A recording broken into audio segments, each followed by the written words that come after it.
This disturbing supernatural story you're about to see took place in Brooklyn, New York, and in Hollis, Queens. Who was the real killers behind Jam Master Jay's unsolved death?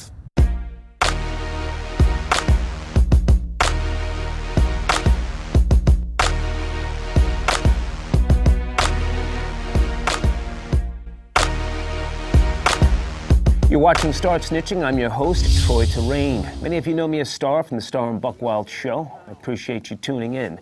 Tonight's topic, Jason Mizell, a.k.a. Jam Master Jay. Will this murder ever be solved? For those of you not in the loop, back in 2002, 50 Cent's former mentor was gunned down in his Queens recording studio. Jam Master Jay, one-time member of Run DMC, one of the biggest icons this game has ever known. Here's the story. Police are still looking for a motive tonight in the shooting death of hip-hop pioneer Jam Master Jay. The 37-year-old, whose real name was Jason Mizell, was the DJ for Run DMC. Mizell was shot once in the head inside his recording studio in Queens, New York last night. He was known as a family man and a social activist. He leaves behind a wife and 3 children. Our question for tonight: is hip-hop culture the victim of corporate greed and media exploitation, thus creating a dog-eat-dog atmosphere of chaos and murder? We're on Twitter at Start Snitching. That's where you can find us. Coming up, my guest, retired first-grade detective Derek Parker. He started the Hip-Hop Investigation Unit, and he's also the author of a book, Notorious COP, Inside Information, and he takes the case of Jason Mizell, Jam Master Jay, very, very personally. We'll talk to him shortly.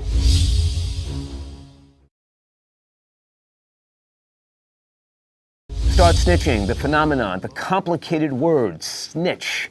How do you deal with it? Do you understand it? What is a snitch? Everyone's got their own opinion. Your comments are necessary. Run! Run! Get on the mic and We're going to talk to now retired first-grade detective who created and led the hip-hop rap intelligence unit, Derek Parker.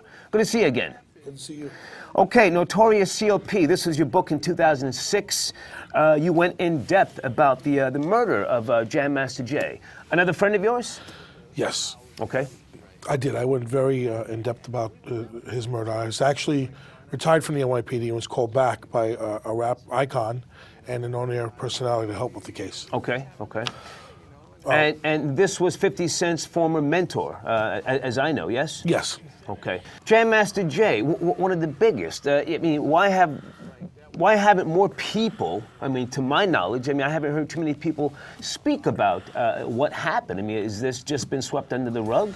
Well, it's not swept under the rug. I mean, it's happened some time ago, and it brings up a lot of, like I said, brings up a lot of bad memories for me because I was very, very close to the case. I actually went out and got the Queens Homicide Squad involved with the 103rd Detective Squad to go out and to track everybody down to solve this case. Okay. But there was some critical errors that were made in this case that led to someone not being arrested or several people. Any leads, or is it just a cold case now? I mean, you know, I haven't heard anything, and I don't mean to step on anyone's toes, but I mean, like, you know, some of the people who knew him well, some of our biggest icons, you know, have they contributed, or is it just a cold case? No, right now it's sort of like a cold case. No one's contributed. No one's done anything right now. I think it's just sitting there. And I would love to put this case to bed. It's just something that's personal to me. What about Jay-Z? He's a father now. Surely his perspective has got to be different. You've met him, yes? I've met Jay. We're not friends, close friends, but I I hear there's a little tension there.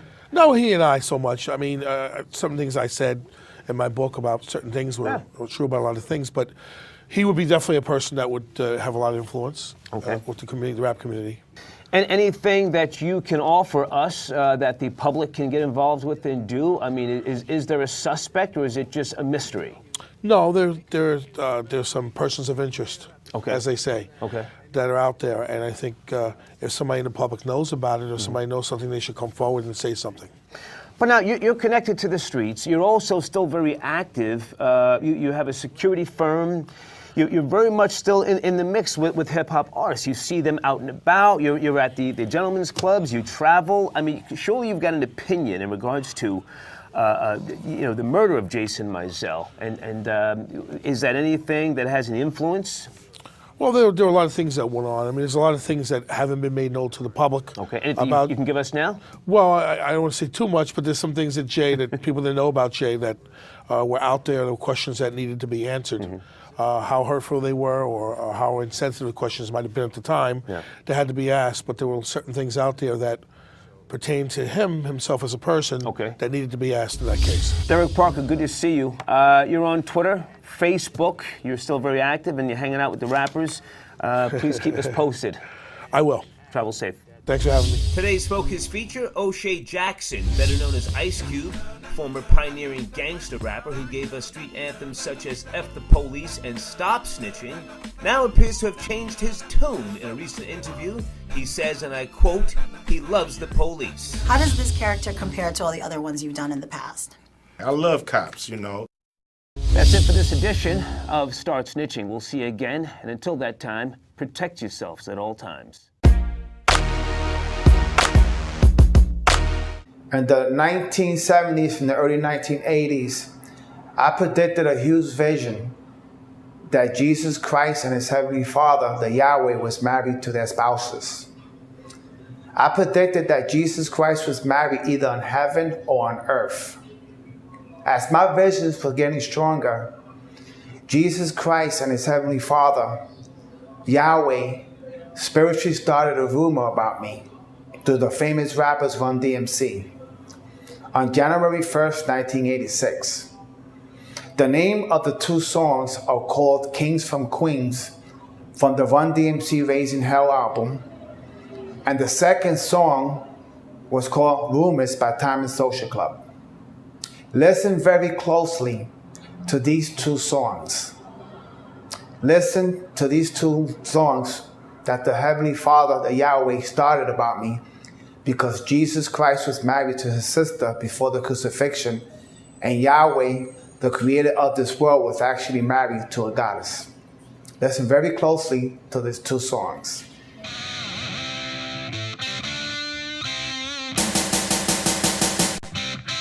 Kings from Queens come kings. We're raising hell like a class when the lunch bell rings. The king will be praised and I will be raised. Something's trying to phase him, but he won't be phased. So what's your name? DMC, the king is me. Your highness or his majesty. Now you can debate, can concentrate, but you can't imitate DMC the great. This is all devils causing havoc in hell. On a very high level, basic trouble shall yell. Heard in the heavens of the sound supreme. So clear to the ear, it is sometimes seen. So loud like a cloud with thunder and lightning. So proud to the crowd, it is somewhat frightening. No calm in the storm like a beast unleashed. There's no stopping cause the rocket cannot cease. Break!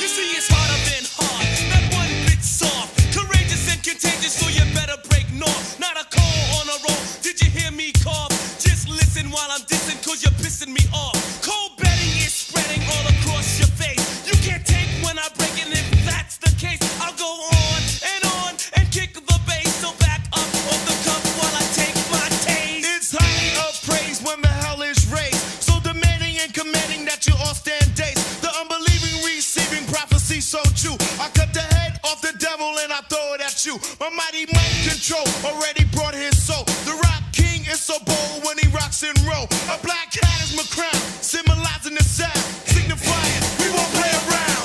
Bust it.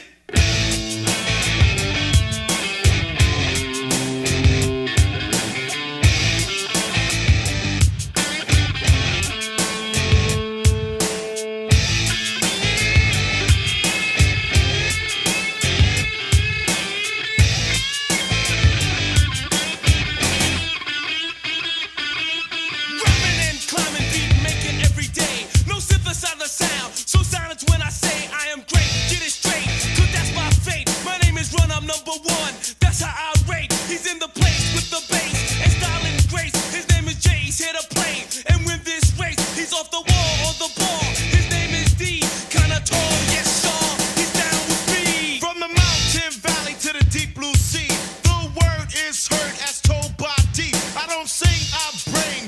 much delight, like a star shining bright in the darkest night.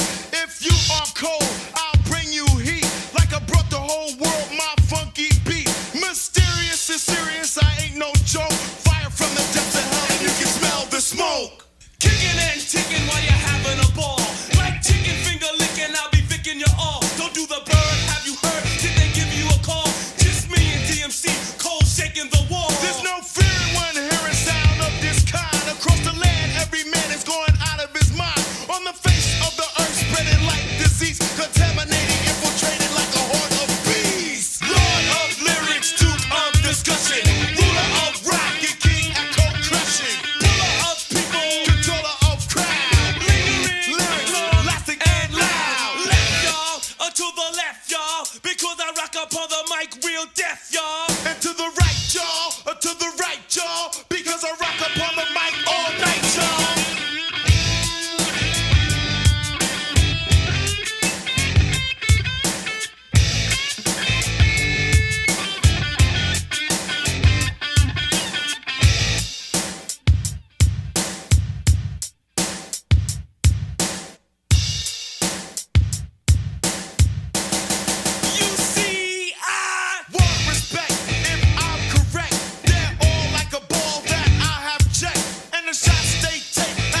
The rap group Run DMC is corrupted, and they were working for a corrupted God since the early 1980s. Run DMC knew who I was in the early 1980s, and yet they spread a dangerous rumor that almost had me killed on May 11, 1986. But what Run DMC didn't know, because of this rumor that God and Run DMC started on January 1st, 1986, it caused the death of their friend Jam Master Jay and the separation of their rap group on October 30th, 2002. The night that Jam Master Jay was killed in his recording studio in Jamaica, Queens, New York. The creator of this planet and our material universe is an evil and cursed God. It was God himself and Jesus Christ who moved the alignment of the planets and stars and caused a lunar eclipse, allowing the birth of the Antichrist to come into this world, Prince William V. The only one in this universe that can move those planets and stars in the correct position and start a lunar eclipse is God and Jesus Christ himself.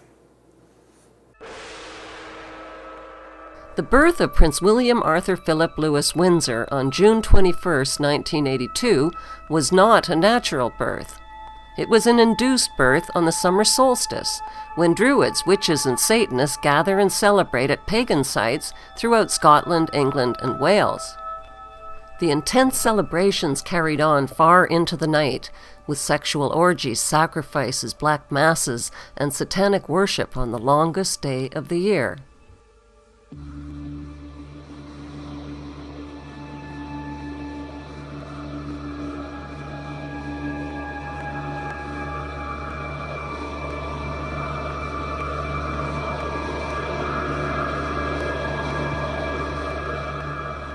The ancient Druids had already prophesied that sometime in the future, on June 21st, their Sun King would be born of a princess.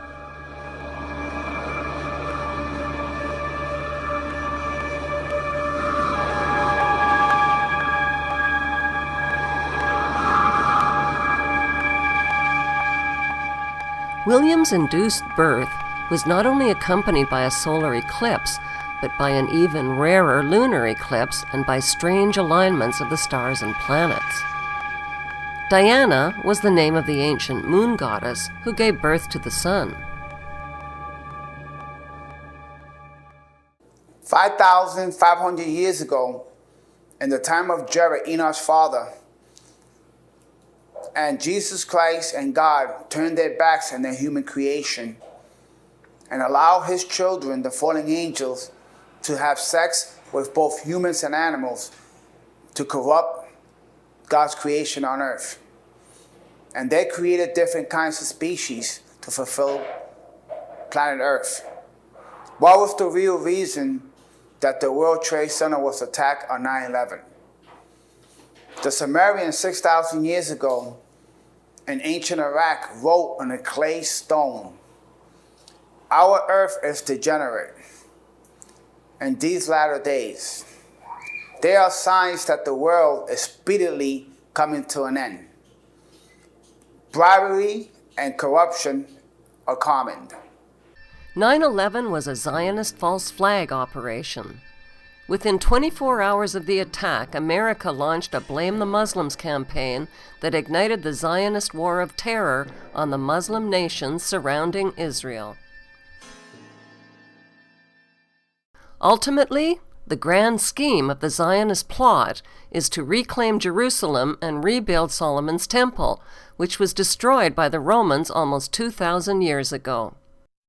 Today, Israel's Jews pray at the Wailing Wall in Jerusalem, which is all that remains of Solomon's Temple. The design and cornerstones for the new Solomon's Temple have already been completed. Every day, 3 times a day, Jews recite this prayer: "May it be your will that the temple be speedily rebuilt in our own time." It's a prayer they prayed for almost 2,000 years. But Jews here in Jerusalem are doing more than just praying. Just a few steps away from the Western Wall, rabbis and craftsmen are building what they call a temple in waiting.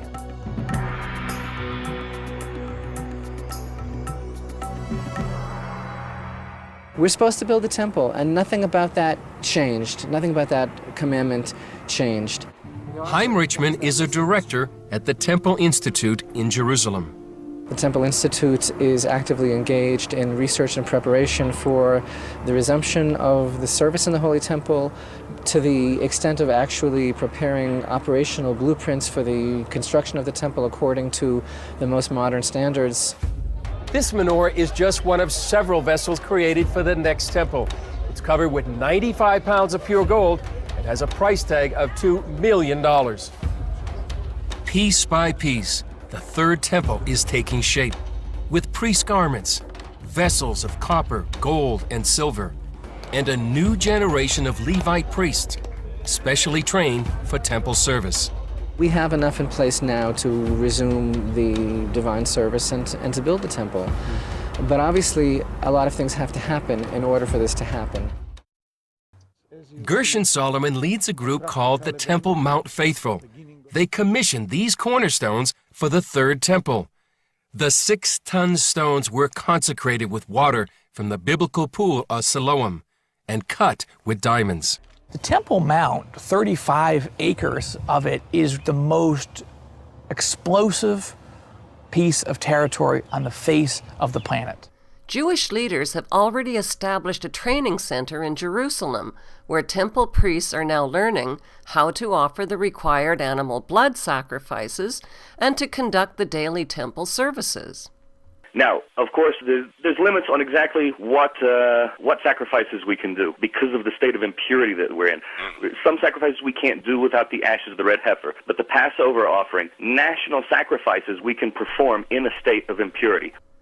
So what's stopping the Zionist Jews from rebuilding Solomon's temple? What's stopping them is a Muslim shrine called Dome of the Rock, which was built in 691 AD, right over the top of the ruins of Solomon's temple. It is one of the world's holiest Muslim sites. This sacred real estate is, without a doubt, the most dangerous real estate on planet Earth. The Muslim Dome of the Rock is the elephant in the room. The Zionist plan to rebuild Solomon's temple on sacred ground must, by necessity, be a plan that reduces the Muslim Dome of the Rock to rubble. Building Solomon's temple means the Muslim shrine must fall, either by a natural disaster like an earthquake, or a man-made disaster like an exploding bomb. A man-made disaster would surely be the spark that ignites World War III. When a British monarch is crowned, an elaborate ceremony takes place which resembles the ritual crowning of King Solomon of ancient Israel. King Solomon ruled over ancient Israel and had extensive knowledge of the Kabbalah, which he used to communicate with demons. King Solomon is the single most important figure in the occult teachings of World International Freemasonry. The ancient Goetia is a book of powerful invocations and spells written by King Solomon. These ancient spells and evocations were used to summon spirits who were then psychically tortured and forced to serve King Solomon. The Goetia contains descriptions of 72 demons, some of whom control their own army of lesser demons. King Solomon evoked and imprisoned these spirits in a bronze vessel sealed using magic symbols.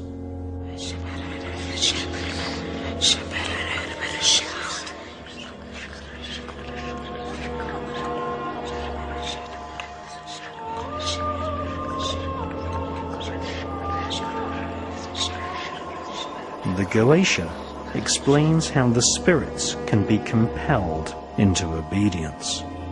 The Goetia describes a demonic royal hierarchy of spirits, many of which are referred to as knights, princes, and kings. King Solomon ruled ancient Israel from the year 970 to 928 BC. Satanists, occultists, and Freemasons worldwide venerate the memory of King Solomon, who owned a magic ring engraved with a symbol called the Seal of Solomon. This gave him power over the invisible monarchy of demons. This Seal of Solomon is better known as the Star of David. It is this symbol which is encoded into the $1 bill. It is also the flag of Israel.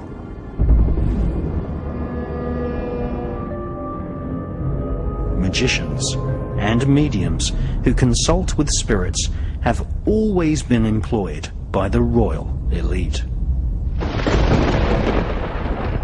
In medieval Britain, Dr. John Dee was consulted regularly by Queen Elizabeth I.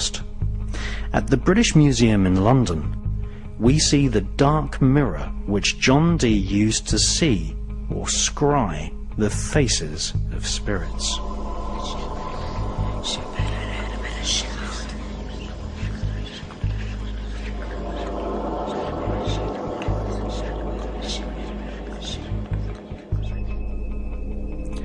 Dee's ability to communicate with spirits led him to be employed as a spy, developing psychic espionage techniques, which we now call remote viewing. John Dee attended Trinity College in Cambridge, which became a place where occultists and the world of spies were intertwined. Aleister Crowley also attended Trinity College. In 1904, he wrote an introduction to an ancient book of spells called the Goetia. Soon after, Aleister Crowley followed the footsteps of John Dee and worked as a spy for Her Majesty's Secret Intelligence Service, MI5. Dr. John Dee was secretly initiated into the secrets of the Kabbalah by Rabbi Lowe in the 1500s. The Kabbalah offers a route map which is called the Tree of Life. Discarnate spirits, some angelic, some evil, occupy each point on the Tree of Life. These spirits can be called forth and invoked to serve the magician. Medieval astrologers and Kabbalists such as John Dee were hired by monarchs to plan their wars or to experiment with alchemy, trying to transform base metals into gold and thus increase the already spectacular wealth of the monarchy. Once World War III has come and gone and the Muslim shrine has been destroyed, the new Jewish Temple of King Solomon will be built over its ruins in Jerusalem.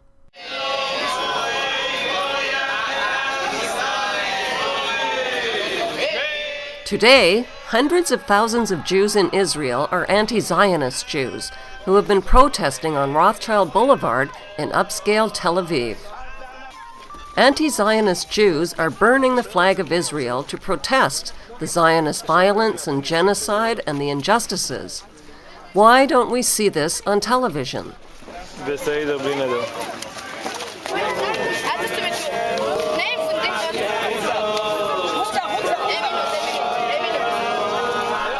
The authentic Jews condemn the illegal Jewish settlements and the forced creation of the State of Israel.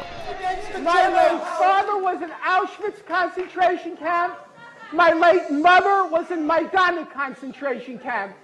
Every single member of my family on both sides was exterminated.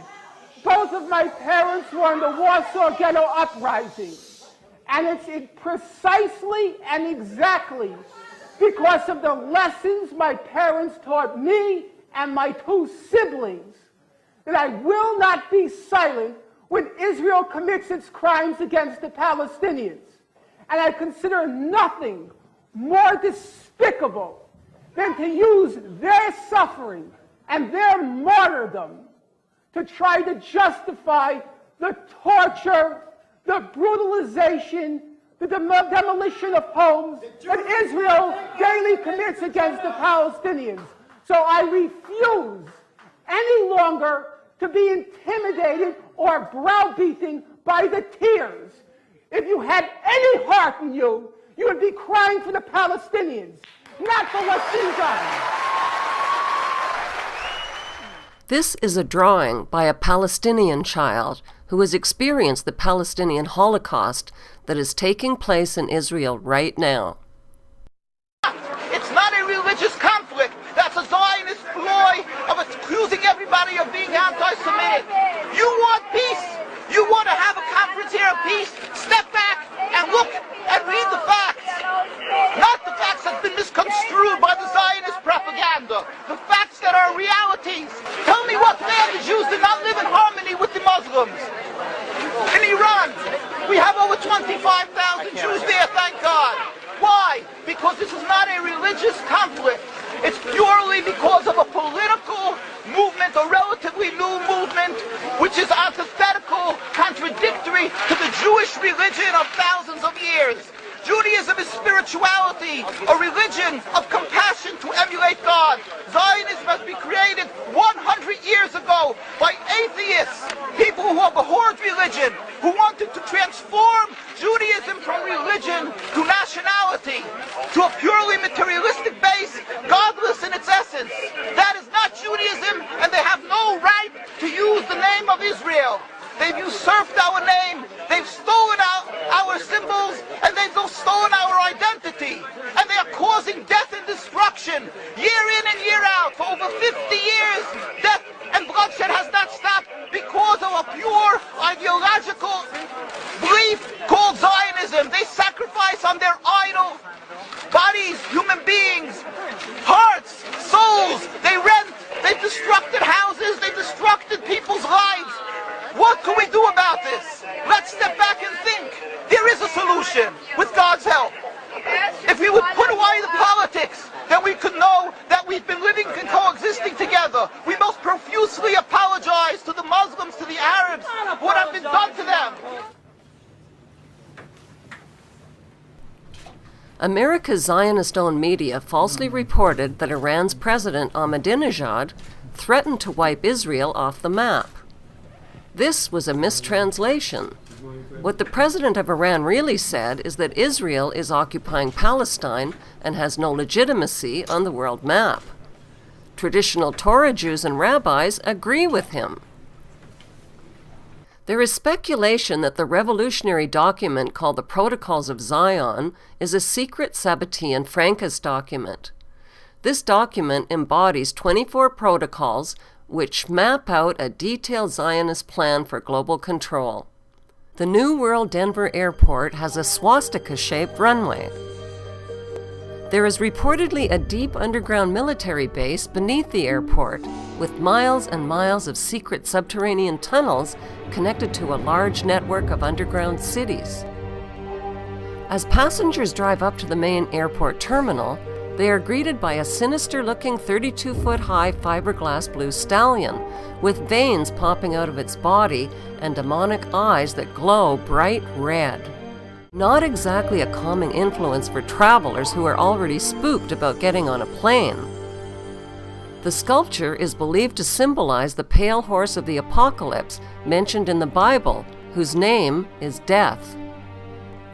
The sculptor, Luis Jimenez, was killed by the horse when a chunk of the sculpture broke loose and came crashing down on him. Locals call the horse Blucifer. Inside the airport, travelers hurry past grotesque gargoyles in suitcases that leer down at them and morbid apocalyptic murals that line the airport walls at the main gate.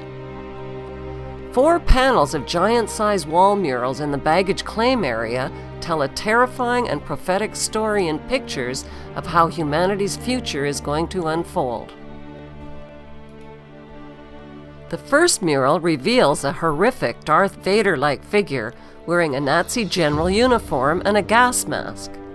The gas mask indicates that the next war will use depopulating biological or chemical agents. The white dove that he is killing symbolizes peace.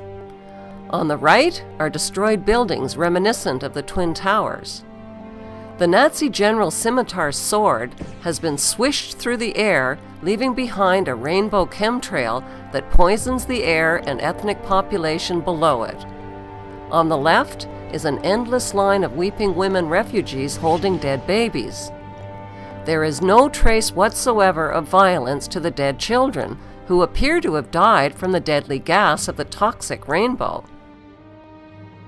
Why are there no men present? Presumably, they have all been killed. The Nazi general's scimitar sword that destroys peace is a symbol used by the Shriners, who are Freemasons. Freemasonry is a fraternity within a fraternity. Outwardly, it is a friendly, charitable organization that conceals an inner brotherhood of the 33rd degree elect. The next airport mural shows a forest and a city in flames. The world's endangered animals and plants are extinct: buffaloes, whales, leopards, elephants, and sea turtles. The sickly haze and leaping flames suggest a nuclear or biochemical devastation. Children are the only survivors, and they are weeping over 3 open caskets of an African girl on the left, a native girl in the center, and a white Judeo-Christian girl on the right. They represent the death of the old black, red, and white root races to make way for the New World race. The dead white girl in the coffin holds a Bible and a yellow Juden star, which was used by the Nazis to identify Jews. It symbolizes the death of Judeo-Christian beliefs. Another child holds a Mayan tablet depicting the end of the Mayan calendar and the end of the world as we know it. In the third mural, the apocalyptic war has ended. Children of all nations are joyfully giving up their nation's sovereignty to the blonde-haired, blue-eyed German boy at the center. They are all turning over their weapons wrapped in their country's national flag to the German boy. The Bavarian jacket leaves no doubt whatsoever that the blonde-haired, blue-eyed boy is German. He symbolizes the Bavarian Illuminati. With an iron fist, the German boy destroys the weapons of war symbolized by the Nazi general's sword. The German boy uses a hammer, which symbolizes the hammer and sickle of communism. In the foreground, the Nazi general is dead, with doves of peace perched on his corpse. The German boy symbolizes a world leader and savior who brings peace through communism to a devastated world. Who is this boy that the world gives up their flags and weapons to? We know he is German, with blonde hair and blue eyes, like Prince William, who posed as a boy for this Papua New Guinea stamp. Prince William's father is the son of Prince Philip and Queen Elizabeth, whose surnames were changed to cover up their German identities. Prince William's mother, Diana, was allegedly the daughter of James Goldsmith, a German Jew. In the fourth mural, the earth is restored, including the endangered species, the land, and water. This future world is populated not by adults, but by parentless children. What happened to the adults? The children are in a dance line that is led by the Scottish boy, who symbolizes Scottish Rite Freemasonry. Also, on the far left is an African woman carrying a snake banner. The parentless children of the world are celebrating the New World religion as they gather around and touch the light of Lucifer, who appears as a genetically engineered plant. The plant is a floral version of the colorful bird known as the Quetzalcoatl, or feathered serpent. It is symbolically inseparable from the morning star and Lucifer. The main theme of the Denver New World Airport murals is an apocalypse, with massive depopulation, extinction of species, the death of Judeo-Christian beliefs, and the birth of one world government, one world ruler, and one world religion. The next stop on our Seeing is Believing tour is Charlotte, North Carolina, where the headquarters of America's largest bank is located, the Bank of America. Here, we find more eerie, bone-chilling paintings describing the apocalyptic story of humanity's future in pictures. 3 prophetic frescoes are prominently displayed in the Bank of America's main lobby. Like the Denver murals, they tell a symbolic story which is understood by those in the know. In the first mural, the central figure is a blue-eyed, blonde-haired German boy wearing a Nazi overcoat, clicking his heels together and standing at attention on the checkerboard floor that is a classic symbol of Freemasonry. Who is he? He is the same boy found in the Denver airport mural, but he is older in this continuation mural. Notice the phallic hand gesture in the comparison photo of the young, blonde-haired, blue-eyed Prince William. Similarly, the boy in the mural has a subliminal erect phallus on his Nazi overcoat, symbolizing power. By erasing the boy's right arm, it becomes clear that the flames of the burning bush are shaped like a hand, and the bush itself is shaped like an arm that is positioned at the boy's shoulder. It now becomes obvious that the German boy is making a straight-arm Nazi salute.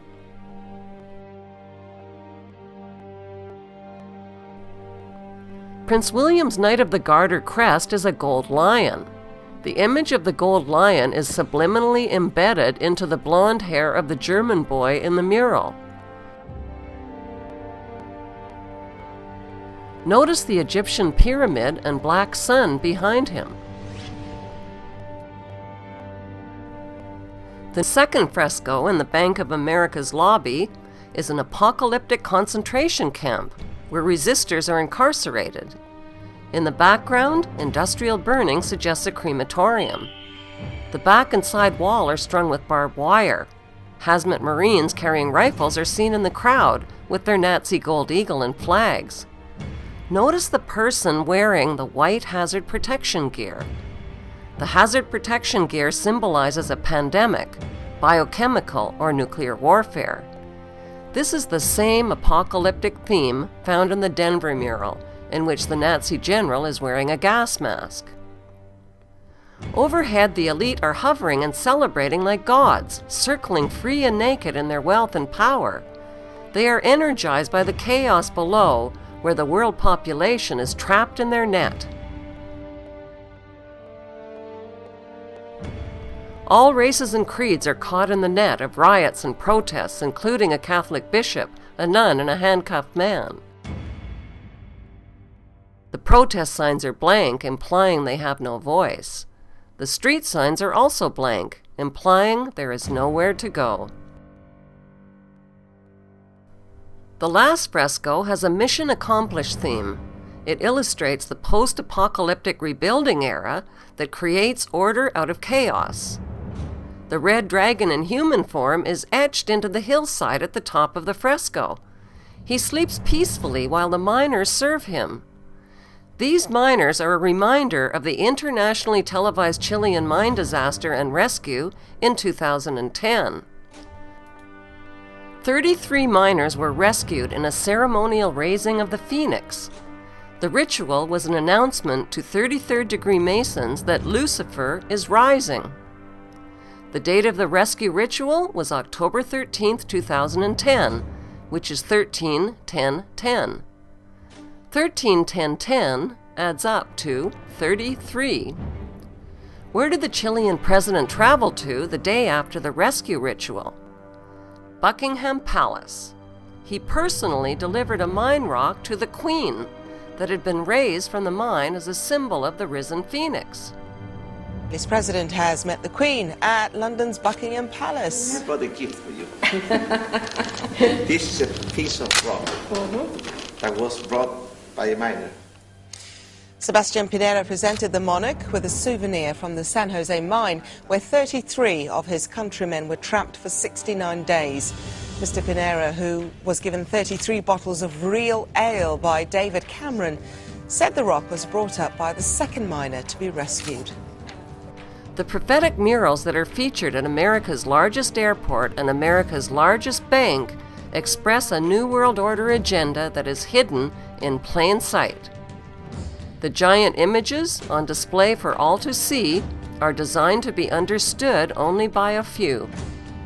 The commissioned murals share common themes: an apocalypse, a New World Order, and a central figure who is a blonde-haired, blue-eyed German boy. The next stop on our Seeing is Believing tour is Ellerton, Georgia.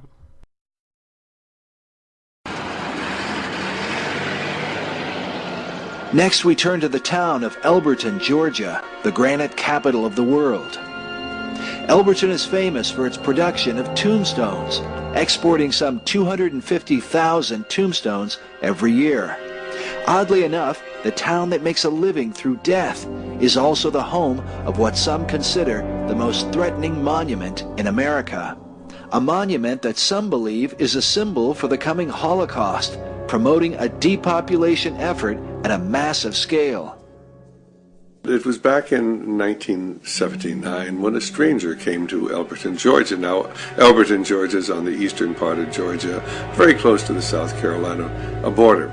And this stranger said that he was part of a secret group, and they wanted to build a great granite monument. This was done by a guy who gave a pseudonym, came in, paid cash, had this company set these things up in 1980, called himself R.C. Christian, but that's not his real name. It says it right on the stones, a pseudonym. Nobody knows his real name because that isn't his real name. Nobody knows who put the money up other than this fictional individual. Nobody knows what secret group he represents. Of course, Elberton mines granite. They make tombstones there. And they had the facilities to mine the granite. But he gave very, very specific directions as to how this was to be built, so that it would always be aligned in certain ways, so you'd always be able to see the North Star, so it would be aligned with the moon and with the various phases of the sun. And very, very similar to the Stonehenge that they have in England. So as the Stonehenge was a Druidic monument, this was to be the American Stonehenge, or it's known as the Georgia Guidestones.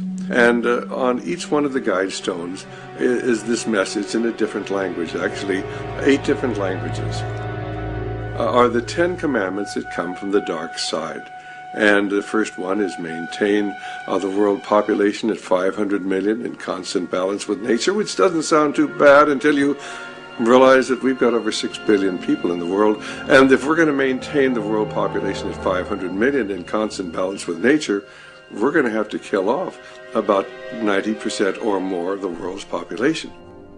Like the Masonic dedication stone at Denver Airport, which has a time capsule buried beneath it, the Georgia Guidestones also feature a capstone with a time capsule buried beneath it. New York City is the next stop on our Seeing is Believing tour. The world's largest cathedral is a New York City landmark called St. John the Divine. It was built with funding from the Grand Master of the Masons of the state of New York. Using the art style of the grotesque, this sculpture next to the cathedral features sun worship, bizarre mythical creatures, and the upside-down head of Satan. There is a John Lennon quote that says, "One day the world will live as one." On the western facade of the cathedral, stonemasons have sculpted a chilling depiction of the collapse of the Twin Towers and the destruction of New York City and its landmarks. This scene was created in 1997, 4 years before the destruction of the Twin Towers on 9/11. Other recognizable skyscrapers are the Chrysler Building and the Citigroup Center. The cathedral's pillar on the left shows the Brooklyn Bridge crumbling, cars and buses falling into the churning waters, and the Statue of Liberty sinking. Beneath this horrifying prophecy is the New York Stock Exchange, with street people selling all around it. The pillar on the right depicts the 4 horsemen of the apocalypse, riding white, red, black, and pale horses that symbolize conquest, war, famine, and death. Another pillar depicts the birth of the Antichrist, who is surrounded by mummies. Below the birth is a lamb with its legs tied. The book of Revelation refers to the Antichrist as the beast, coming up out of the earth and having 2 horns like a lamb. Right below the tied lamb is a spiral vortex, symbolizing a change of consciousness. Below it are people worshiping the energy vortex of the Antichrist figure. The cathedral pillar on the left is the Jewish Kabbalah's Tree of Life. The Kabbalah is linked to the occult practices and symbolism of Freemasonry. Standing above the Kabbalistic Tree of Life is a robed man, pictured on the right. Only one eye is exposed, which symbolizes the satanic all-seeing eye.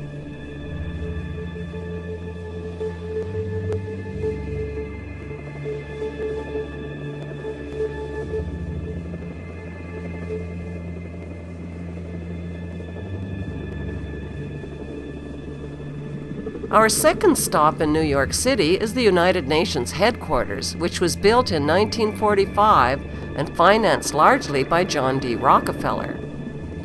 Inside UN headquarters is an ominous meditation room. The custodian of the meditation room is Lucis Trust Company.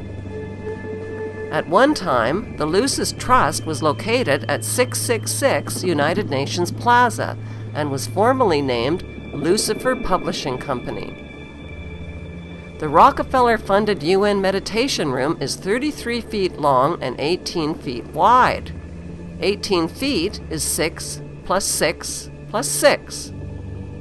The small, dimly lit, windowless room was built in the shape of a pyramid that is laying on its side. At the center of the room is a 4-foot-high, black, casket-shaped stone slab which weighs 6.5 tons. And is extremely magnetic and rests on a concrete pillar. The pillar descends beneath the floor into the bedrock and taps into the Earth's hyperdimensional energies to induce a state of altered consciousness. Not far from the meditation room is the United Nations Security Council chamber. This is the emergency room of the UN, where the world leaders meet when there is a threat to peace. They decide the fate of nations. Even though Israel has over 200 uninspected nuclear weapons and has violated dozens of resolutions, no sanctions are ever imposed because of the United States' veto powers. Notice the giant mural that towers over the Security Council room. The central focus of the UN mural is the phoenix bird that has risen. The phoenix bird is a symbol of Lucifer. Egyptians believed that the phoenix symbolized a god who rose to heaven in the form of a morning star like Lucifer after his fire immolation of death and rebirth. Notice that the phoenix bird is not standing above his own ashes. He is standing above his old skin. Like a snake, he has shed his old skin and is revealing himself as God at the center of the mural. At the top left, there is a church steeple without a cross. The missing cross symbolizes the death of Christianity. Below, a woman receives the rays of the sun god, while the man in front of her plays Pan's flute. To their right are 2 pyramid symbols and people joined together by a long blue serpent-like cloth. Below the risen phoenix, a sword is driven through a dragon beast. This represents the killing of old beliefs and religions that depicted Lucifer as a beast. The New World religion worships him as beautiful. Behind the phoenix, the ghostly figures of the walking dead are stepping into a void. They symbolize depopulation.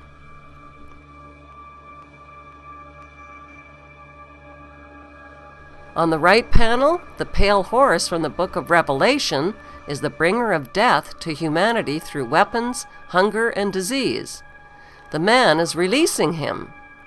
The chained black man represents slavery, while the top panel of the mural shows a technologically advanced white race who control industry, art, and science. In this post-apocalyptic mural, the military man standing on the tail of the beast represents worldwide military power. He tips his helmet to the elite, who are climbing out from underground cities where they safely hid from the apocalypse. In the main oval panel above the phoenix bird, a woman is holding flowers. She is the bride in a wedding ceremony. Who are these newlyweds that are kneeling submissively beneath the serpent in the overhead tree? Could the newlyweds symbolize William and Kate? The serpent in human form is tempting the little girl Eve, who accepts the apple. On the right side of the top panel, a reptilian green creature with scaly skin is dancing with a naked woman while musicians entertain him. The general message of the UN's Phoenix Rising mural is that humanity is stepping into a new Luciferic reality. Beneath this disturbingly prophetic mural, world leaders make global decisions that affect the lives of nearly 7 billion people.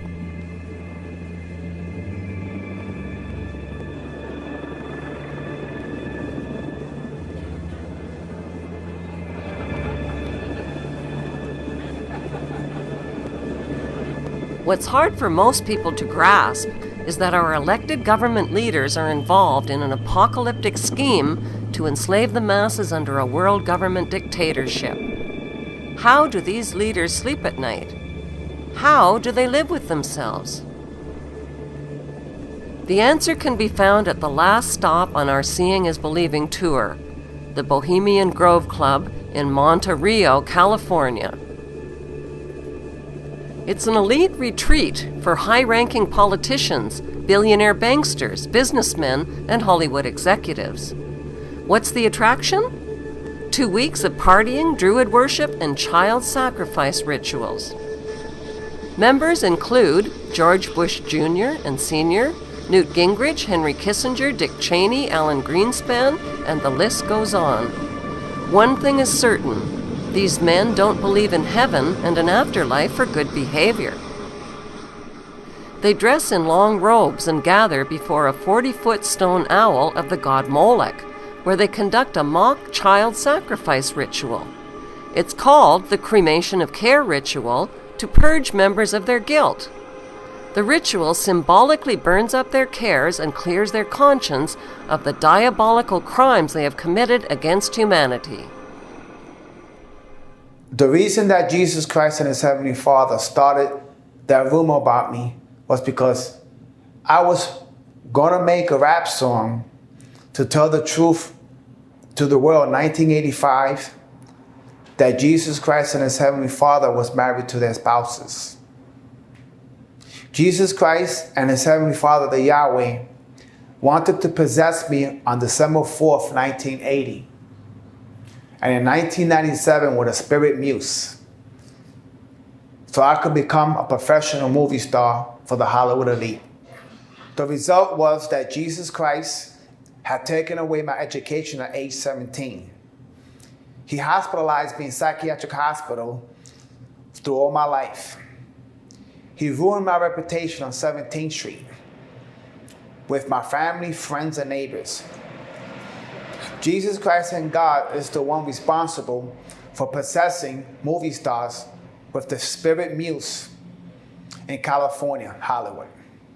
Now Jay-Z, Beyonce, and Rihanna are admitting on national television that they are being possessed by spirits, demons, and the spirit of dead celebrities. Aleister Crowley, considered to be the chief Satanist of the 20th century, wrote of the best way to practice becoming possessed in his book Magic in Theory and Practice. Crowley writes, "There are 3 main methods for invoking any deity. The third method is the dramatic, perhaps the most attractive of all. Certainly it is so to the artist's temperament, for it appeals to his imagination through his aesthetic sense. He goes on to explain the dramatic method. In the third method, identity is attained by sympathy. It is very difficult for the ordinary man to lose himself completely in the subject of a play. But for those who can do so, this method is unquestionably the best. The foremost Satanists taught that the best way to experience demonic possession was to act in a play, or in our day's terms, a movie.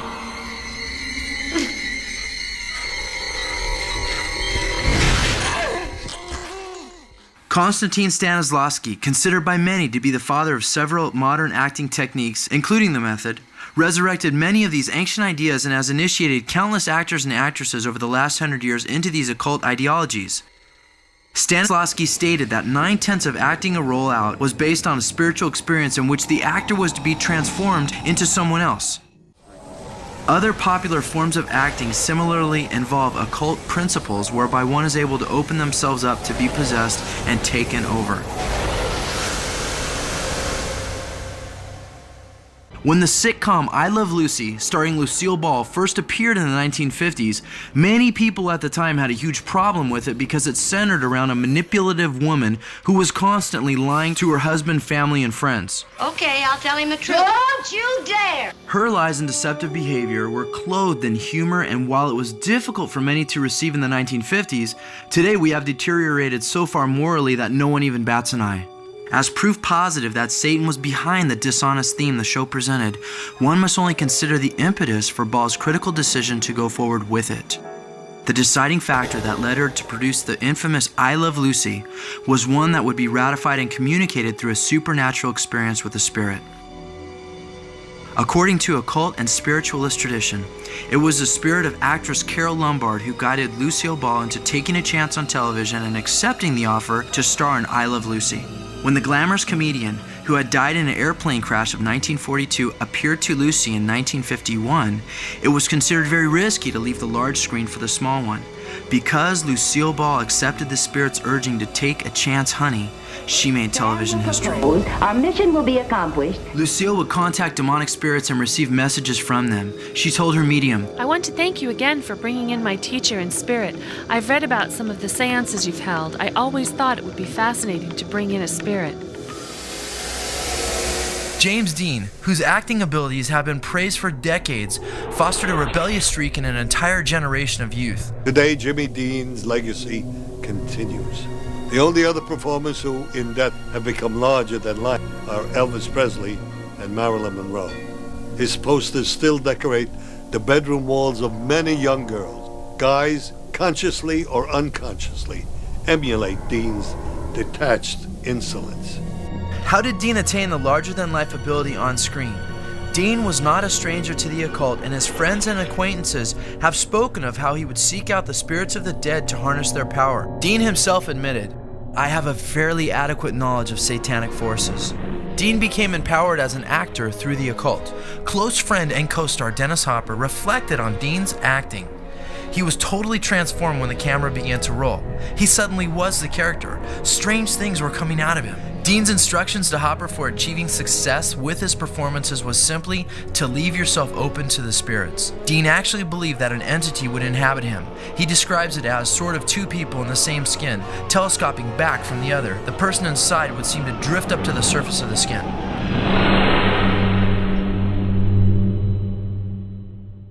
The 7-year itch blew the lid off 1950s conservatism.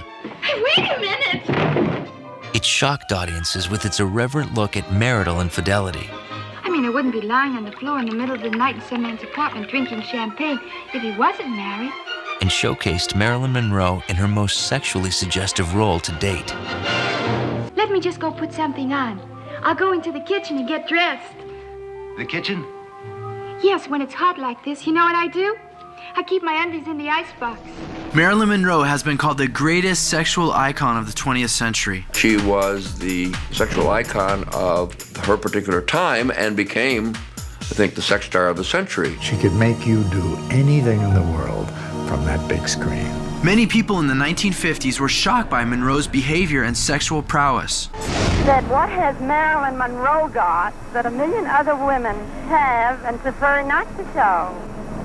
Well, it's pretty vulgar if you ask me. However, she was used as a change agent to help catapult our nation into the free sex movement of the 1960s. I have a message for your wife.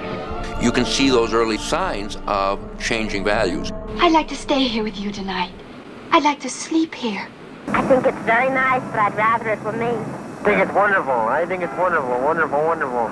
Very nice, some girl. Monroe attributed her ability to affect the public to other entities that would inhabit her and take her over. She was known for entering into deep trances before each scene. One of Monroe's close personal psychics recalled how she would draw attention from the spirit world, asking for their guidance. When she saw a camera, any camera, she lit up and was totally different. The moment the shot was over, she fell back into her not very interesting position. And I don't know how to explain that. That old black magic has me in its spell. When describing the acting phenomena that described her, the tortured Monroe attested to someone else working in her. Jekyll and Hyde, more than two. I'm so many people. They shock me sometimes. I wish it was just me. Don't fight it. Relax. Marilyn Monroe compared herself and her work to that of a siren. In Greek mythology, a siren was a woman that would present herself as irresistibly pleasing to the senses and lure men passing by to their deaths. Monroe's films and exhibitionist attitudes indeed lured many men to their spiritual deaths. These commands and this teaching will keep you away from the immoral woman, from the smooth tongue of an adulterous woman. Don't lust for her beauty. Don't let her coyness seduce you. For a prostitute will bring you to poverty, and sleeping with another man's wife may cost you your life. Listen to me, my sons, and pay close attention to my words. Don't let your heart stray away toward her. Don't wander down her wayward path, for she has been the ruin of many. Numerous men have been her victims. Her house is the road to the grave. Her bedroom is the den of death. Her feet go down to death. Her steps lead straight to the grave, for she does not care about the path to life. Like a Lorelei, flaunting her charms as she lured men on and on to their eternal destruction. Eternal destruction. Eternal destruction. In her autobiography, My Lives, she spoke of leaving her body and communicating with voices from unseen beings. When I went away, I left my body completely and could hear other voices all around me chattering about how God would make me strong. A spiritual message, really. The voices that she heard were not from the God of the Bible.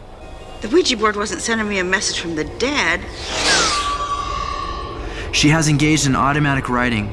Roseanne writes of her channeling. It would all just come pouring out as if I were in a trance, and not until I reread it did I know what it was about. Sometimes it would scare me to read it because it seemed to belong to another place and time, and I would wonder, where did I get this? These demonic influences used Roseanne like a puppet to usher society into Crowley's New Age philosophies through her shows. Oh my God! It's not hard to connect the dots and see the common denominators that have worked through the lives of the Hollywood elite. The secular philosopher Socrates insightfully explained acting's essential spirit contact and possession. In like manner, the muse first of all inspires men, because they are inspired and possessed. They are simply inspired to utter that which the muse impels them. For not by art or knowledge do you say what you say, but by possession. Socrates had a common understanding of the demonic power utilized by actors. This muse, or giver of creative inspiration, as shown through Socrates' statements, has always been perceived as a spirit. Anton LaVey of the Church of Satan instructs his followers and clarifies this fact. Keep yourself constantly open to the demons who will whisper in your ear. An old meaning of demon used to be closer to muse, a guiding, inspirational spirit. The muses, or demons, are still at work today. Alexander Rose, the co-producer for The Other Sister, championed actress Juliette Lewis's ability to be totally taken over. Of Lewis, Rose says this. She just has that ability to transcend the reality of the moment and become the vessel for the muse. When she's acting, she is not Juliette Lewis. That to me is the sign of a really great actor, when you can let the muse take over. You look into their eyes and no one's home. Kevin Bacon relates. Part of acting is to lose yourself in the moment, to let the chaos or the muse come and just enter and happen organically. Bacon also attributes his successful acting to demons under the surface, and as an actor, you have to keep them bubbling. The Matrix's Keanu Reeves, who talks of having taken what he calls demon rides, says, "It's hard to act in the morning. The muse isn't even awake." His series The Matrix is a hit with the youth and is filled with New Age preaching. Satan wants these philosophies to be presented in an acceptable light and is empowering Reeves to evangelize the children. Director Taylor Hackford revealed, "Keanu is a very complex guy with lots of demons in him, and I was trying to tap and utilize that."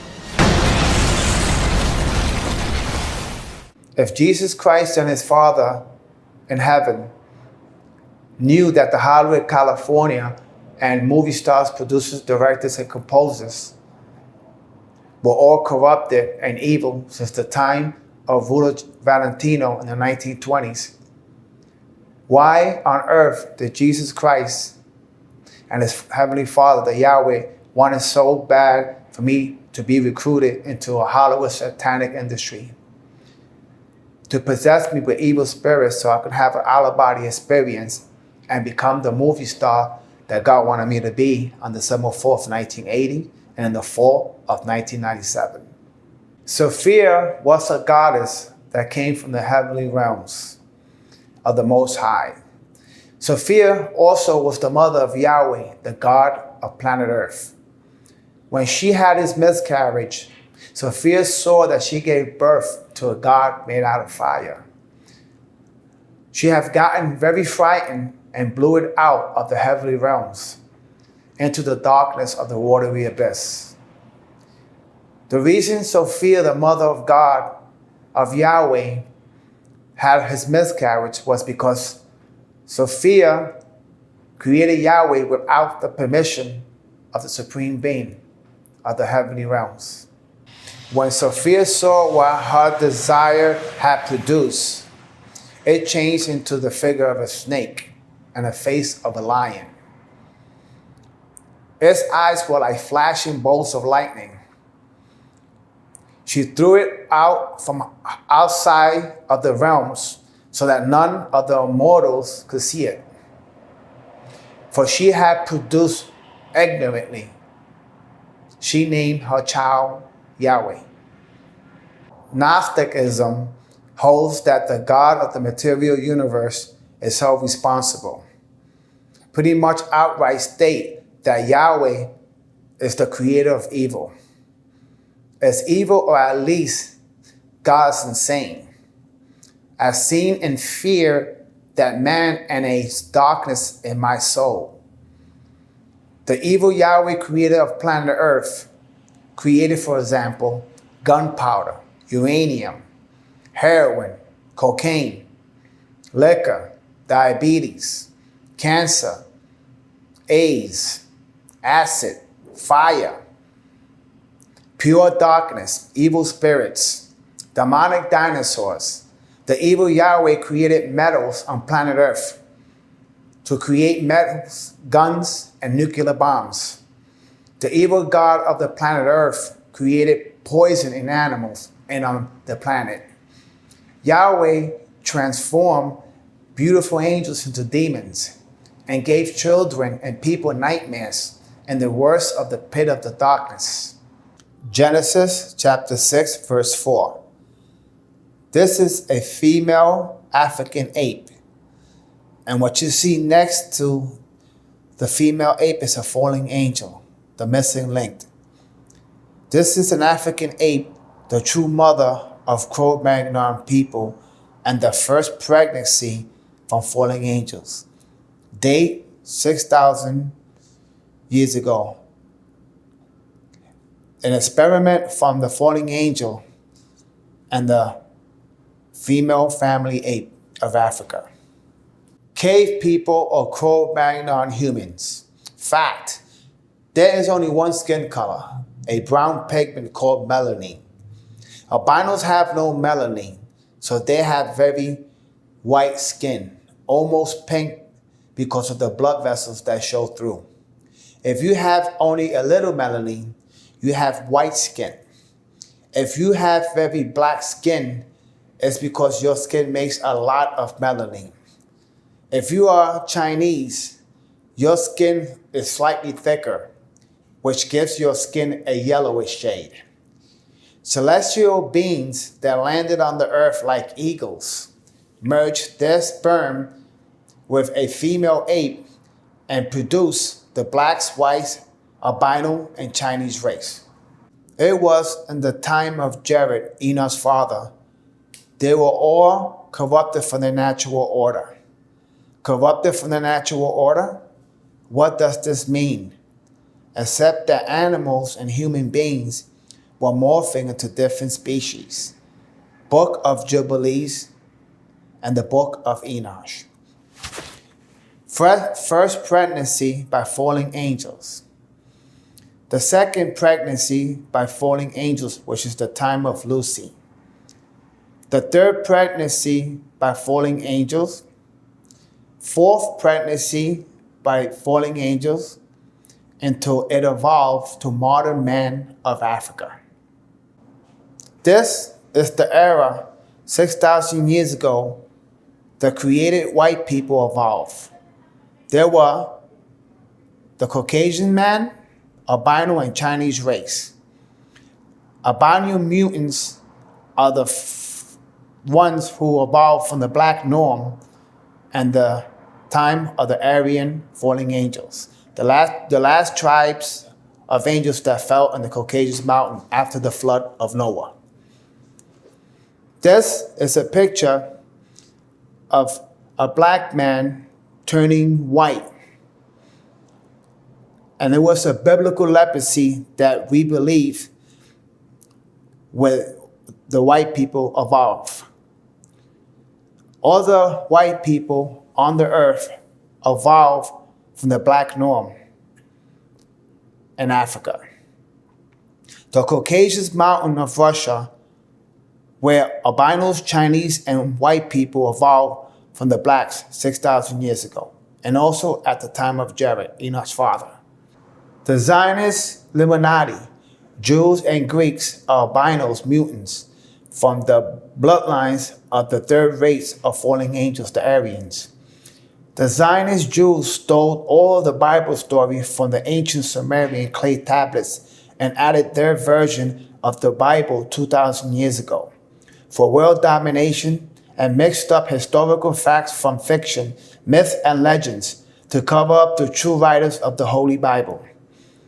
The first race of angels that fell from heaven to another dimension was Azurah, the wife of Yahweh, and 1/3 of her children. The second race of angels that fell from heaven to earth was Azazel's family, about 3,600 years before Christ. The third race of angels that fell from heaven to earth after the flood of Noah landed in the Caucasus mountain about 3,600 years before Christ were the race of the Aryan falling angels, which were the blue eyes and blonde hair angels that were the last angels that finished producing the white race that evolved from the blacks in that region of the world. That was the time when they came and stomped on everybody in that region of the world, which is in Africa and India. And this is how they became powerful, and it was the supreme races ever since. The book of Enoch contains a rather disturbing passage that suggests a paranormal or supernatural element is involved with the process of evolution. 222 falling angels invaded planet Earth in the time of Jared, Enoch's father. The 222 falling angels had sex with a female ape in the time of Jared and gave birth to Cro-Magnon humans. They were the blacks, whites, albinos, and Chinese race. They all had sex with animals and humans in Africa, and they were all corrupted from the natural order. Corrupted from the natural order what does this mean? And said that animals and human beings were morphing into different species. It was in that era of Jared, Enoch's father, before the Egyptian pyramids of Egypt was ever built, that falling angels impregnated Iraqian women in southern Iraq and gave birth to giant human beings to fill the earth. They were called the Nephilim giants. And they are the true builders of the pyramids of Egypt and all the colossal buildings in Jordan and around the world.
The ancient Sumerian text, just in a very broad overview, basically tell us that more than 400,000 years ago that these Anunnaki came from space and landed on the earth in the Tigris-Euphrates Valley. They began to set up a colony that they called Eden. According to Genesis, Eden, or Eden, is where Adam was created from dust and Eve from one of his ribs. Others, however, have a more high-tech version of how human life began. In time, needing manpower, needing workers, jumped the gun on evolution using genetic engineering. They took the sperm of one of the Anunnaki, mixed that with the ovum of a primitive humanoid, probably one of these primitives that we are now finding archaeological remains of in Africa, the famous Lucy. And they produced a hybrid which eventually became Cro-Magnon or modern man. Biblical prophecy scholar and author Dr. Joy Pugh believes she has uncovered the true identity of the Antichrist through her exhaustive research. Dr. Joy is the author of Eden, The Knowledge of Good and Evil, and Antichrist, the cloned image of Jesus Christ. What really happened in the Garden of Eden is very different from the apple and snake story that many have been told in Sunday school, says Dr. Joy. She believes that Eve bore a son, Cain, with the serpent, which produced a lineage of satanic hybrids. Grace Powers, the producer of Almond Stop Production, Ring of Power Part 1 and 2, is a hypocrite. And let me explain why. Grace Powers' friend Joy Jeffries Pugh, the author of Eden, states that Cain, the second child of Adam and Eve, was an alien, a reptilian. The Lying Sumerians also states that the human race was created by a demon seed called Enki. The Hebrews and Sumerians of the Bible lied in a very big way in some parts of the Bible. And let me explain why. There was never no snake that tempted Eve in the Garden of Eden. I strongly speculate that there was sexual activity in Eden before the story of the serpent. And in some ways, this makes a lot of sense. It's the world of paradise. How can it exist without sex? Adam and Eve was having babies all the way to the time of Jared, Enoch's father. It was in that time that the serpents of the air, which is the angels, came into the daughters of Adam and Eve, and all the female animals in Africa, and created an abomination of different species. This is the epic of Gilgamesh, his story of the Great Flood. Adam and Eve were the first humans on earth. Then they had two sons, Cain and Abel. Cain killed Abel. At this point, there were supposedly only 3 people on the face of this earth. This is the white-skinned Hebrew edition of the Bible story. I will explain to my brothers and sisters the true reason why the white-skinned Hebrews stole the Bible story from Iraq and added their version of the scriptures. First of all, Eve gave birth to a third child, a daughter. The reason that Cain killed his brother Abel was because he committed the first deadly sin, which was envy. Cain had gotten nervous and didn't know where to hide Abel's dead body from his parents in the Garden of Eden. So Cain saw a crow, killed another crow. Then the crow dug a hole on the fresh earth and buried the dead crow with dirt. That gave Cain the idea how to bury his brother in the Garden of Eden without his parents realizing it. This is probably how Cain married his first sister and built a city outside of Eden. If God said incest is wickedness, then why God created a situation where Adam and Eve's kids had to commit incest with each other? Did God force them to break his own law? No. It makes much more sense that Adam and Eve's children procreated with other humans outside of Eden. The cave people. Yet one may object why these cave people are mentioned in Genesis. It is mentioned in the time of Jared that the fallen angels came into earth and procreated with female apes and created caveman-looking creatures. I will explain who were the cave people and why it was edited out the Bible. The cave people were a product and experiment from the fallen angels that had intercourse with a female ape and begetted a new species of human called Cro-Magnon or modern man.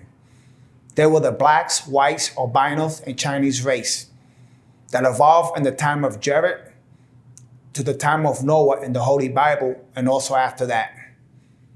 The remains of ancient Lucy in Africa was one of the daughters of a female ape and a fallen angel 6,000 years ago. It was impossible for long lifespans of 120 to 930 years in Adam's time. No human beings couldn't live that long. This scheme had to come from science fiction writers that didn't believe in God or was trying to cover up their true past. And that race were the white people. All other non-white people on earth evolved from black people 6,000 years ago. Significantly, this is the true reason why life started 6,000 years ago, because of the corruption and the mutation of celestial beings that landed on earth like eagles. They were the fallen angels. Hi, my name is Reynaldo Reyes. I am a writer, artist, and a freelance actor. I have a lot of experiences by the paranormal world. I came to a conclusion since birth and my young teenage years that I was communicating with some kind of spirit that I didn't understand. But as I was getting older in my teenage years, about maybe 17 or 18, I realized that I was connected and being communicated by some kind of a deity. This spirit was actually announcing to me who he was by showing me signs in my dreams. He was showing me things in the physical world. And I didn't believe in the supernatural until I turned 17 years old in 1980. This is when this God announced himself to me. And he announced things that was very, very frightening and very beautiful. And to this day, I'm living with the spirit underneath my skin. I tried many times. People who did voodoo. I went to the Roman Catholic Church, which I am a member of since the day I was born. And I realized that everybody was telling me where I went to that this spirit that was inside of me was God. Directed me in my life. And to this day, he's living underneath my skin. And I don't know how to get rid of him or what he wants from me. He's shown me a lot of things in my life that's connected with a lot of things in the physical world. Famous rappers are involved, the Hollywood elite is involved, movie stars are involved, governments, people, even devils and fallen angels are involved. Things that I didn't understand back then, I'm realizing now as I got older, I'm a full man today, that this God that we call the Yahweh, the creator of this world, planet Earth, was the one responsible for practically ruining my life since my high school and teenage years. Excuse me the way I say it, but spiritually, I went through tribulations in my life that I almost got in big trouble because it's a spirit. It's a very tricky spirit, and God is very tricky. If you don't look at his traps, if you don't realize what he's doing to you, you can fall to very big temptations and get yourself in very big trouble. And I'm pretty sure there are a lot of people out there that have the same problem I have. They might have spiritual contacts with spirits or demons. Or they might have a gift to communicate with the spirit of the living or the spirit of human beings when they die. Those are psychics, people like that in that nature that has a gift to communicate with the spirit of the dead people who have passed away. So the reason for this video or this documentary that I'm making about my life is that I'm trying to expose everything what happened to me in my life with supernatural forces, things that I don't understand. So I'm trying to get all my experiences out to the open so people like me, people like out there, millions of people that got the same problems can help me get together to see if I can get rid of the spirit that's bothering me. I know it's a good spirit because it's always protected me all my life. I've seen his results. I've seen what he can do to people. I've seen that he can kill people and he can destroy people with hurricanes. This God can do anything he wants and protect anybody he wishes. But I hope one day, if I get people like you out there, millions of people that got the same problems, maybe we can get together on national television and discuss our issues and help each other with this problem that I have. Because right now I'm trying to be known to the world, so maybe I can expose everything in my life that happened. It's all true. It's all based on a true story of my life that's happening right now. And I'm willing to take a lie detector test and testify that everything I've said in my novel about Run DMC, Jam Master Jay, the movie stars, my family, everybody that's involved in my novel, I would willing and gratefully testify under the best lie detector tests in this world so I can prove that I'm innocent. My name is Reynaldo Reyes. I come from a religious family of 8 siblings. I am the only one out of my brothers and sisters who is 7 months premature. But I was born with a very special gift. I was born in Methodist Hospital in Brooklyn, New York. And I was also raised in the 5 boroughs of New York City. On April 5th, 1964, I was baptized in a Roman Catholic Church at St. Augustine, R.C. All of my life I have been involved in church communities, events, like going upstate to Harvest Draw with a lot of teenagers and adults to a Catholic retreat centers, and we did a lot of praying. We also did a lot of Bible studies and directories in St. Thomas Aquinas and at Holy Family in Brooklyn, New York. We created banners, t-shirts. We even made plays for the procession of Jesus Christ every year on Good Friday. This video you're about to see is an example of all the things that we did for the Roman Catholic Church. I hope you enjoy. Los jefes de los sacerdotes y las autoridades lo acusaron, pero Jesús no contestó nada. Pilato le dijo: ¿no oyes todos los cargos que presentan contra ti? Pero Jesús no dijo ninguna palabra, de modo que el gobernador se sorprendió mucho. Con ocasión de la Pascua, el gobernador tenía la costumbre de dejar en libertad un condenado a elección de la gente. De hecho, el pueblo tenía entonces un detenido famoso llamado Barrabás.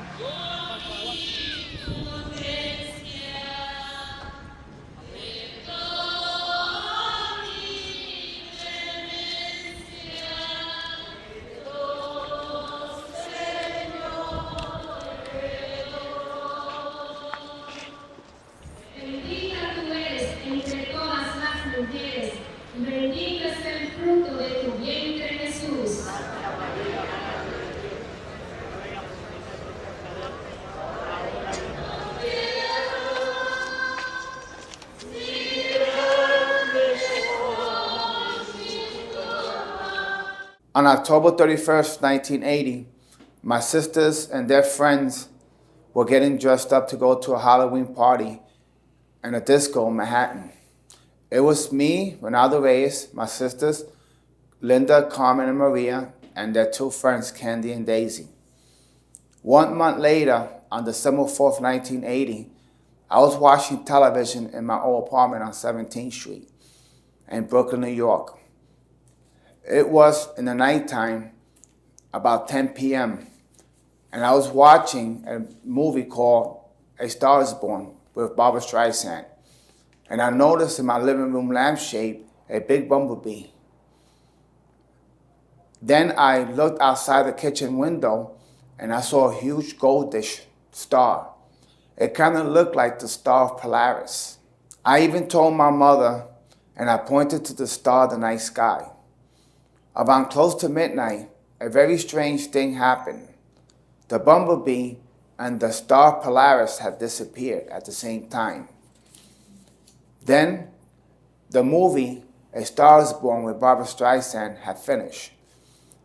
It was almost midnight, and as soon as I shut off the light, a flaming light appeared in the kitchen for a few seconds. As soon as the flaming light disappeared for a few seconds, one of my living room chairs slid across the room by itself. I started screaming and fell into an anxiety attack. And that's when my mother took me to the emergency room in Brooklyn, New York at South Beach Psychiatric Clinic.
On May 11, 1986, 3:09 p.m., the doctors were in the hospital fighting for my life. I had fell into God's trap and tried to OD with the medication that he tried to label me with on December 4th, 1980. Nobody was listening to me, and at the same time, I was being tormented with very powerful spirits. Jesus Christ even tried to conjure a very powerful spell on me with my very own neighbors on 17th Street. They were Puerto Rican and white people.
On November 28, 1999, I was with my parents and 11-year-old son in a small family house in Tampa, Florida.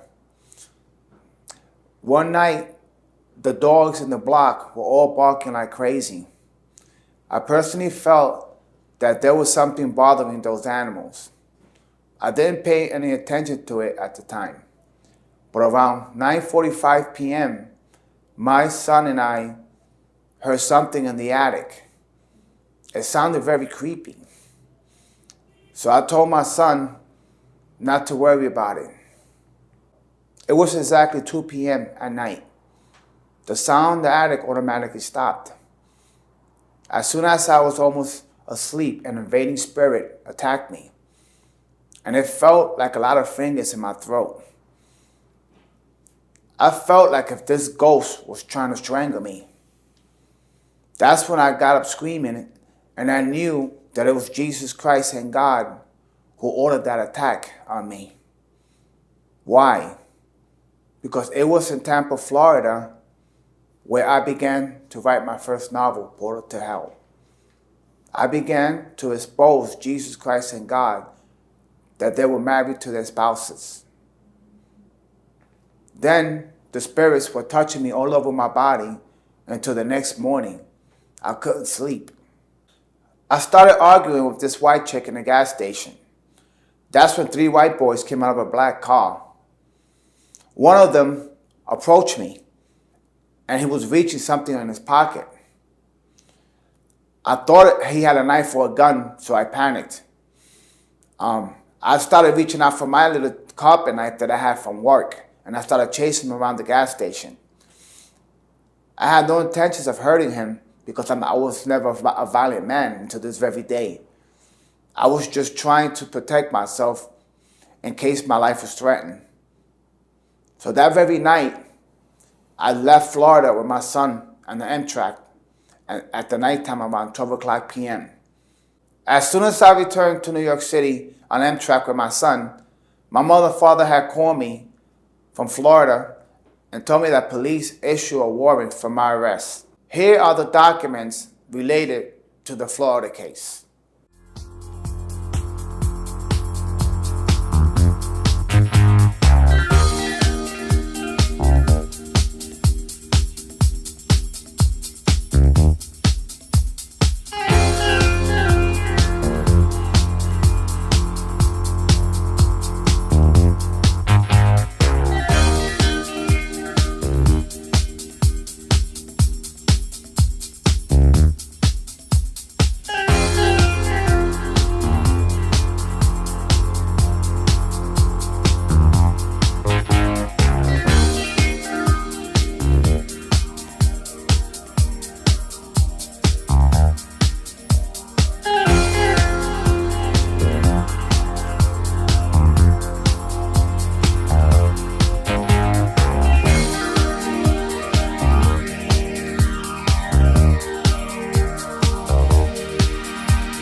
My brother, Reynaldo Reyes, has experienced paranormal activities since probably the age of 14.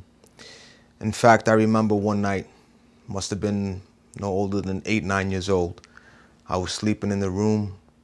I heard loud screaming. It was late at night, glass breaking, and it was my brother experiencing one of his experiences. I believe he saw a ghost or some type of entity in the apartment, and then he was scared so bad that he ran through the living room and put his hand through the glass of the cabinet, and everybody woke up, and that's when I realized he was having these experiences. My brother has been in and out the hospital ever since that age, and I believe if somebody experiences paranormal activities of such, they will need some type of psychological care, psychiatrists, any type of help to make them deal with what they've seen. It's only natural. My brother never took much drugs when he was younger. These paranormal activities that he's experienced, I believe, were things that are just freak activities, or just maybe he's more in tune with the spiritual world than others, and it's very hard to deal with these things.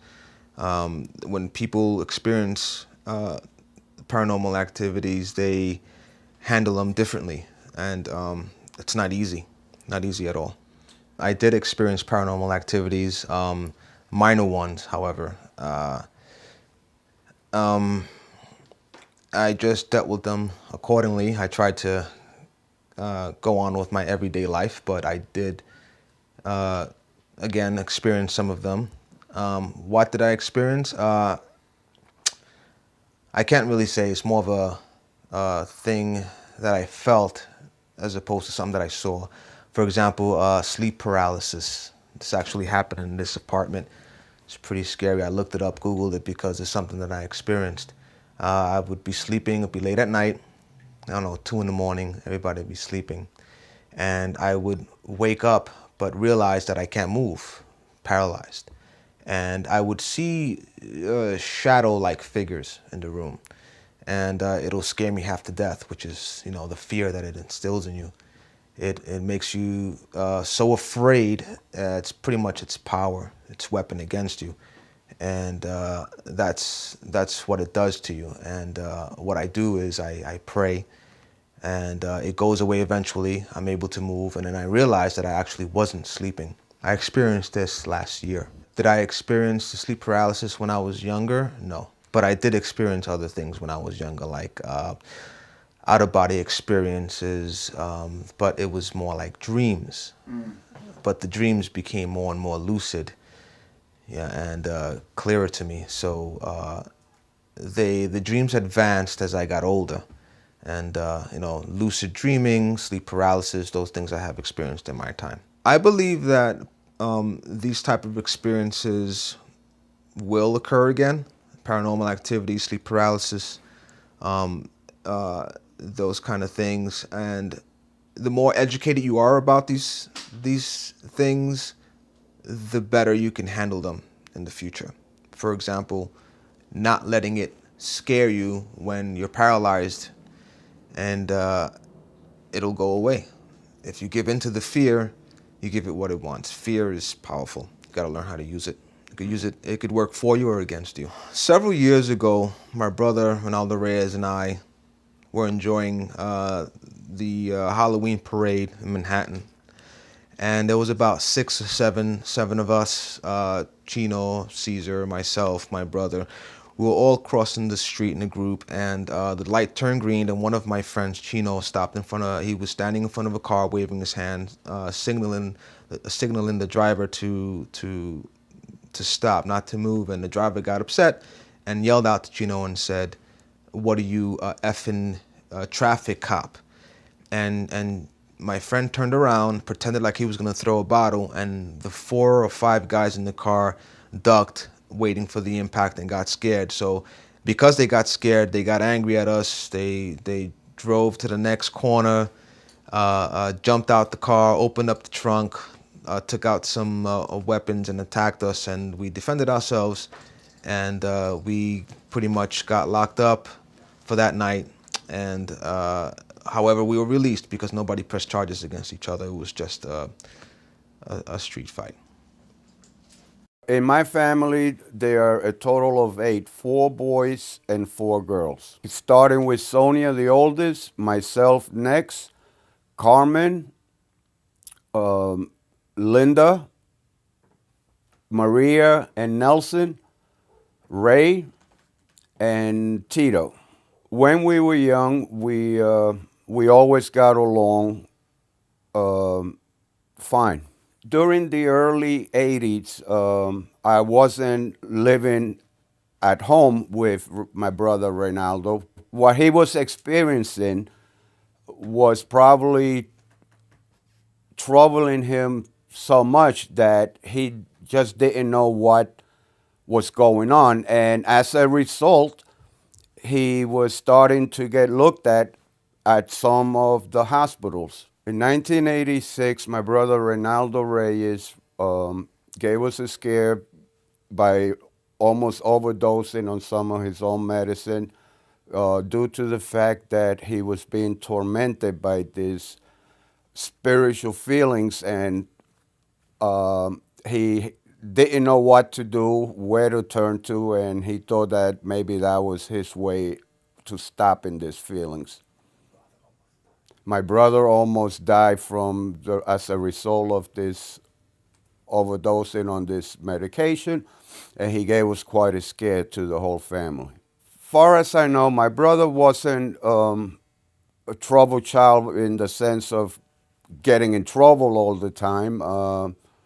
He always did things that kids like to do. As far as I know, my brother Reynaldo Reyes did not really mess around with drugs or drank to any degree that I was aware of. He liked, among playing with favorite toys here and there, he also liked engaging in artwork. He started drawing at an early age, and that was one of his passions.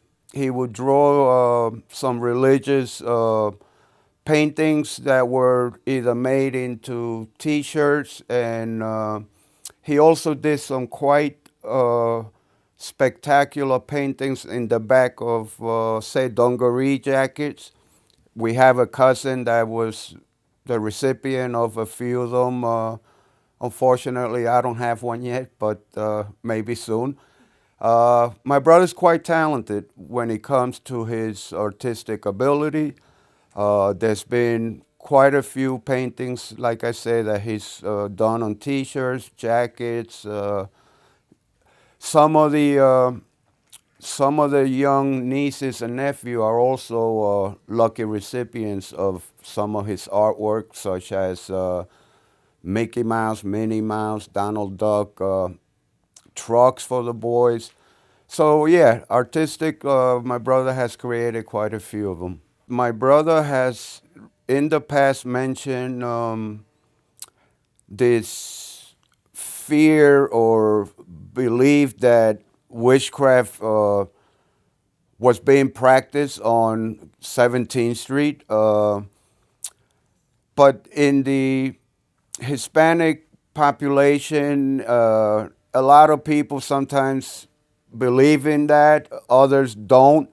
In his particular case, he feels that somewhere someone had the power to create this witchcraft abilities, and he felt that maybe something was done towards him. I am not 100% that this did happen, but there are people that believe that it exists. I recall during the mid-'80s, I found myself moving back in with my parents for a short amount of time, during which period my brother Reynaldo Reyes was living there as well. And I witnessed his erratical behavior and agitation because he felt, once again, that there were these spirits that were continuing to harass him. There were times where he could not sleep, and other times he was so agitated that he would physically put his fist through a sheetrock wall. It made my parents and anyone living there very uncomfortable because he would act up in such a manner. In one instance, as a result, my parents had to call the ambulance to try and restrain him and take him to a mental hospital so he could get looked at. And at the time, some test results came back where there was either some form of mild paranoid schizophrenia or bipolar type thing. They conducted blood work on him and other tests. Blood work results show that there was no forms of any illegal drugs or alcohol in his system. So they concluded that perhaps it was more of a mental problem than any other drug-induced solution or problems going on. My brother, Reynaldo Reyes, as we mentioned, he's a kind-hearted person. He will do anything for any friends or family members. He's very hyper in his ways, very hard to sit down and talk about anything without getting up every 5 minutes. So we love him dearly. He will call you 5, 6, 7, 8 times a day just to say what's going on or what he's doing. So we all have a little thing that says, "Oh, it's Ray again," the pain in the butt. But we all love him dearly, and we all wish him well in whatever endeavors he takes. In the 80s, Ray was experiencing spirits or things that were really bothering him. He said he was seeing things, pretty much tormenting him day and night. Ray was very active when he was young. He was very into the arts, painted a lot. He did a lot of sketches and figures and stuff like that out of paper maches. Ray's painting were pretty much religious. He was very much involved with the church. He was an avid member of the church. It was a youth group called the Jornadistas. And this youth group would, get the members from the community involved with the church and try to get the young kids out of the streets, really, so they could come into the church. Reynaldo Reyes was born premature at 7 months. Reynaldo did get in some trouble, and early on, he did have some problems. He would get upset. I think they were closer because I was able to try to understand Reynaldo more and try to help him more in his situations when things got out of control. He was hospitalized a few times growing up, and they had also have given him some medication at the time that he wouldn't take, and sometimes this would also contribute to him being violent at times. But as far as being in the hospital, I think it was because he was unable to control whatever it was that was going around in the time with him. At times when you were young, I remember you saying at one point that I do remember clearly in my mind, look, like you were pointing at the floor, and you were like so devastated and screaming, "Oh, there's something there," which really concerned us. Your fear was enough to really put fear in us because it was really scary. I don't think that you were making that up. Ray was not involved in any criminal activities or any gangs. He's never been arrested or in trouble that I know of. Drugs, that Ray, I would say not. Ray is a very fun person, and he's, like I said, very creative, always involved doing things. and just has an imagination, and it's involved with the family and stuff like that. The Club Inferno, Ray and a bunch of friends and my sisters also went. He actually made a beautiful paper mache elephant mask, and we went and we were having a good time. During the evening, he started to complain that he was being followed and something was bothering him. He pretty much stood to himself that night, and then after that, we just went home.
Thank you.